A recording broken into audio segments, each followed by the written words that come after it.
Hi everyone, Hamza here. So I hope you're doing well. Today let's discuss about the coronavirus. So this virus that is stopping the world.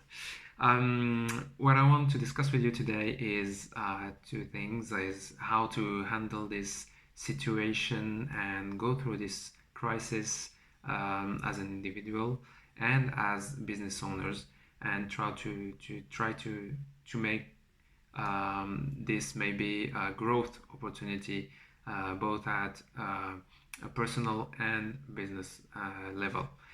So, first of all, I hope everyone that is watching is safe, respecting all the security and safety measures that has been taken, washing your hands, social distancing, and everything that the governments of every country is putting in place.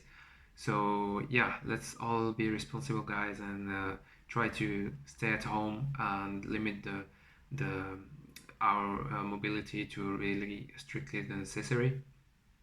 That said, so how can we really deal with this situation? And is there a way that we can make it maybe a growth opportunity and not being, let's say, this bad crisis that is, let's say, paralyzing everything? So, at a personal level, when there's a crisis like this, we as a human being go through seven steps. The first step is the announcement. So the announcement is the phase when we knew discovered about this coronavirus, COVID-19. We knew it was in China, and yeah, maybe we didn't care that much. So second step is the denial. So the denial phase would be maybe when you heard about it, and even when it started spreading, um, maybe you thought, oh, this is no big deal, not not that dangerous, nothing worse than the flu. So that's the denial phase. You don't really accept the news and the announcement. The third one is the resistance phase. So the resistance phase would be when the governments made the measures to quarantine the countries. Some people went out and broke the rules that was put in place. So those people are in the resistance phase. After that comes the decompression. So when you hit the maximum of resistance, after that you start to feel like okay, you can do much. The situation is as it is, and yeah, you're helpless basically. So that's the decompression mode. After that is the one of the most important phase is the acceptation or resignation phase. So let me explain the difference between the two. The first one, acceptation, is seeing the situation as it is and accepting it and seeing it in, let's say, a positive way. Okay, so the situation, the facts are here. Okay, we are quarantined. The virus is here. It's killing people. So I'm accepting this situation, and how can I exit this as the best person I can be? And on the other hand, the resignation would be being on the victim mode. Okay, so being helpless and saying, okay, the situation is as is, but I can do anything, and basically being completely paralyzed and not being able to make any decision and not taking action in any way. So that's the difference between the acceptation and resignation. After that comes the decision phase. The decision phase is when we start making decisions. So this really links to the previous step. If we accept things in a positive way, and so our decisions will reflect that acceptance, and we'll make the best decisions for ourselves and our surroundings, our families, and we'll grow. We'll move forward. If we go the other road of resignation, our decisions will reflect this resignation, and we'll make poor decisions. So we'll stay maybe spending too much time on TV, too much time watching the news, doing stuff that is not good for us, eating badly, poorly.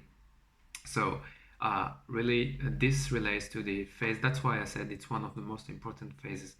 To try to accept the situation and in the most positive way. And we will dive deeper into this a little bit later. So after this decision phase comes the integration phase. So integration means when we start making decisions, we do actions, and when those actions become a habit, we integrate them, and it becomes new habit and new routines that basically the situation becomes the normality. So let's say we developed good habits, good eating habits, exercising, working out, growing, reading books, spending time with the kids, with the husband, with the wife.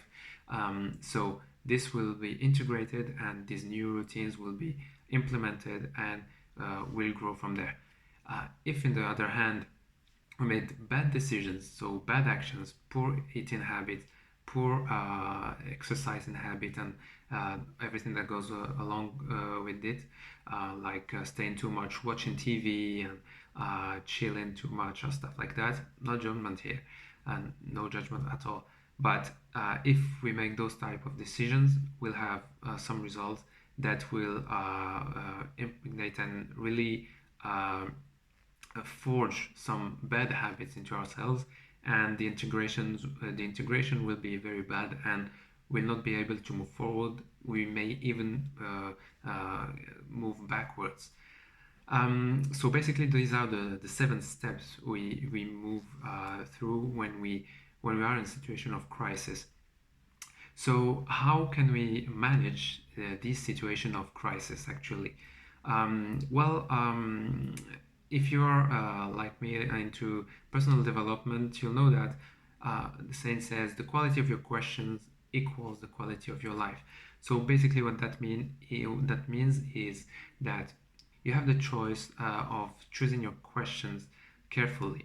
Because, for example, in this kind of situation, the coronavirus hits, and we start asking ourselves, why is this happening to me? Why am I maybe getting fired? How will I survive? What will happen to me? All those questions are not what we call empowering questions. They will just bring some poor answers, and then these are the kind of questions that lead us to the resignation phase, and thus make us take bad decisions after that.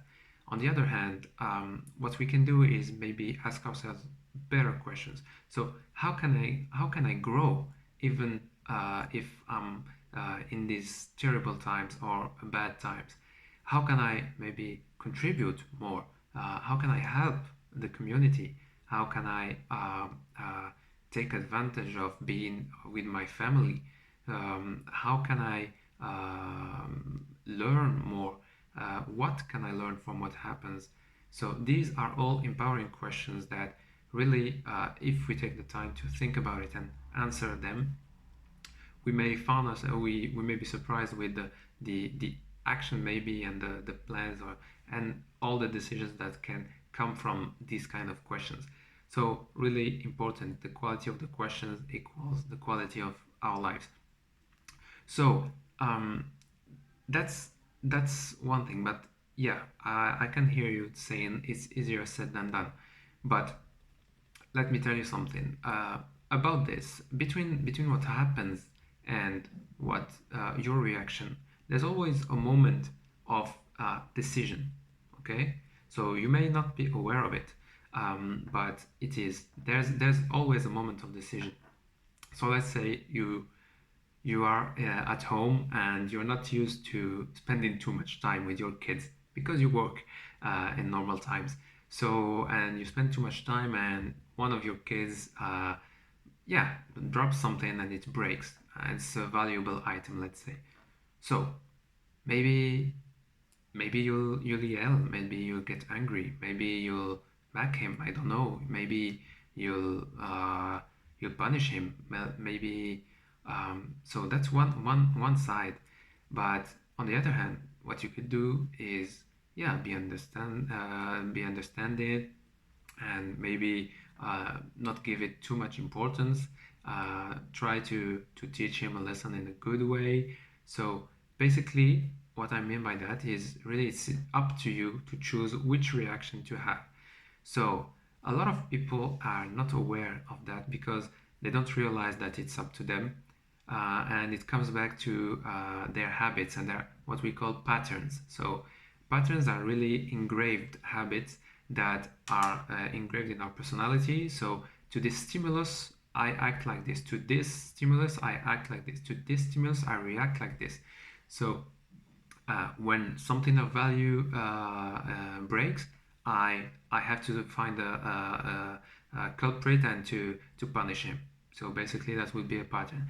And the beauty, if I can say, about patterns is that it's not only in a situation of crisis that they reveal themselves. It's actually a pattern that repeats throughout our lives. So if we have a kind of reaction in a time of crisis, chances are we have the same reaction in the times of or in normal times.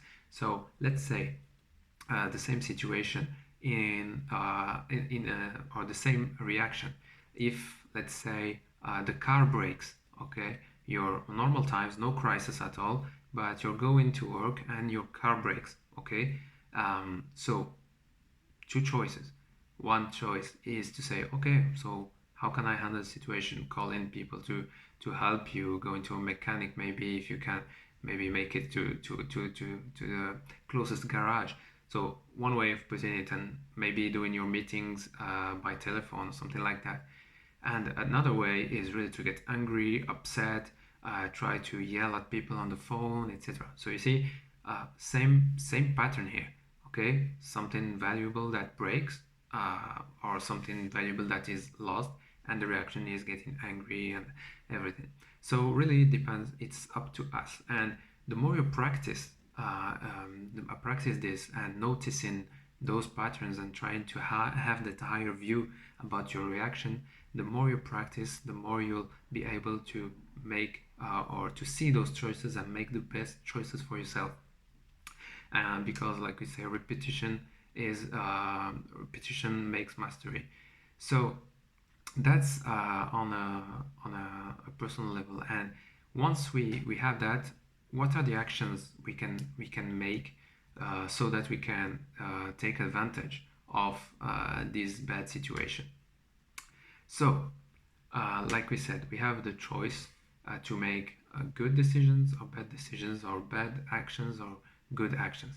So, in these times, maybe in normal times, we all made excuses, I'm sure. Oh, I don't have time to do this. I don't have time to read the book. I don't have time to exercise. I don't have time to spend with my family.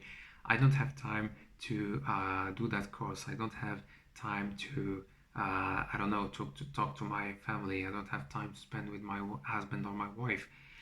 I don't have time to do anything. I don't have time to learn music. I don't have time to learn the language. Well, I don't have time to do anything. So maybe now it's the time to take that time that we didn't have. Maybe it's now that we can maybe make the time to connect with the kids, make the time to connect with the husband, with the wife, make the time to learn the new language, make the time to learn the new skill, make the time to take that course, make the time to invest, to learn investing, make the time to I don't know, uh, read. So these are all up to us. We make the choices whether we will go the right way or the wrong way, the growth way or the way that will maybe go backwards. So uh, this this is really up to us. Whether we spend time watching TV, playing video games, and basically just chilling, watching Netflix, or making actions that make us grow.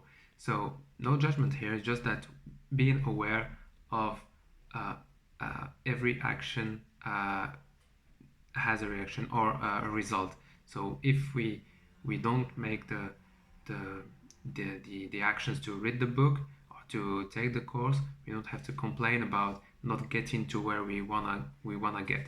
So That's basically what I meant by that. No judgment at all, guys.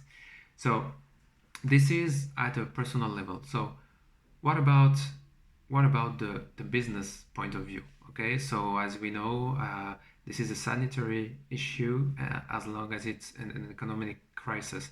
So um, there will be a huge impact, and we are already seeing the impact on the economy. Governments having to print money to help businesses and people. A lot of jobs that been lost, a lot of money that been lost. People not knowing whether they have their paycheck or not. Businesses shut down, not having any revenue. So yeah, the situation is bad. It's not a good situation, we can say. But again, if we apply the principle of the questions, the quality of questions, so as business owners, maybe a question would be how can we learn? What can we learn from this situation? Okay, maybe you're a business, you're a restaurant owner. So as a restaurant owner, maybe your business is shut down right now. Okay, if you're here in France, for example, is the case, everything is shut down. So no revenue. So what can you learn from this? A lot of businesses rely on only one stream of income, and that's because, in my opinion, a lot of business owners see themselves only as that business owner and not as an entrepreneurs. What I mean by that is, if you're a restaurant owner or a lawyer and you only see yourself as that, you'll not think about anything else than, let's say, grow your restaurant, streamline the process, making the most efficient machine, money-making machine as a restaurant. So that's great. Having one stream that is really optimized to the fullest, having great staff, great quality of service, great customer service. So that's awesome. But what if things like this happen? So you have one stream of income and it collapses. What happens then? Where will you bring your money from? So where will be your revenue? So for that, one thing I learned is to see business as, or to build a business as a Parthenon. I don't know if you know, the Parthenon is that huge monument from Greek where there's a lot of pillars and columns that support the structure, so that if one column or one pillar breaks down, the others will still support the column. So basically what it means when it translated to the business world is that a business should have different streams of income, or an entrepreneur should have multiple streams of income. So for example, let's say you're a business owner or you're a restaurant owner. What would be another stream of income that you could make money off? So you're basically in the kitchen niche. So maybe you can teach people to open restaurants. So that's something that people try to do every day, and they don't know what goes into this. So finding the place, the best location, hiring staff, making a menu, hiring chef, all this can be learnable. So maybe making a course about this. Um, Maybe growing by having different locations, making a franchise model, uh, making delivery online, doing workshops. Yeah, there's a lot of things that you can do only in the niche that you're in. So let's say here a restaurant is the kitchen niche. So um, on the other hand, with the money that it's making, there are a lot of other streams that you can invest your money. You can put it in real estate, in stocks, and diversify basically your income, so that when things like this happen, you have some security as a business owner. You have other streams that provide for you. Even if one main stream is hit, you still have other streams that provide for you. So that's one thing that we're trying to do in my business partner, is to try to build our business so that it can be maybe recession proof, even if that's not something that really exists, but make it the most robust thing. One thing is going online, because that's the safest thing, I would say, because having a physical location is more risky as an upfront investment and all that can happen, like we're seeing here. That's one thing, and then we make sure to diversify our portfolio of businesses so that we can have multiple streams, and when things like this happen, being able to sustain the activity basically, and yeah, still making revenue. So that's one thing. The other thing is maybe for people that are not owners of businesses or are just independent workers like lawyers, consultants, and stuff like that, being able to have also different ways of or building a skill that can be provided in any time. So let's say a recession-proof skill. So what would that be? For example, sales, marketing. Those are the two that I can think of, because companies will need sales for good times, when it's good times, and especially when there are good bad times. So then marketing. So how you can adapt your message in a crisis time, and how can you adapt? Yeah, have you a good message when there are good times. So marketing, sales, consultant, coaches.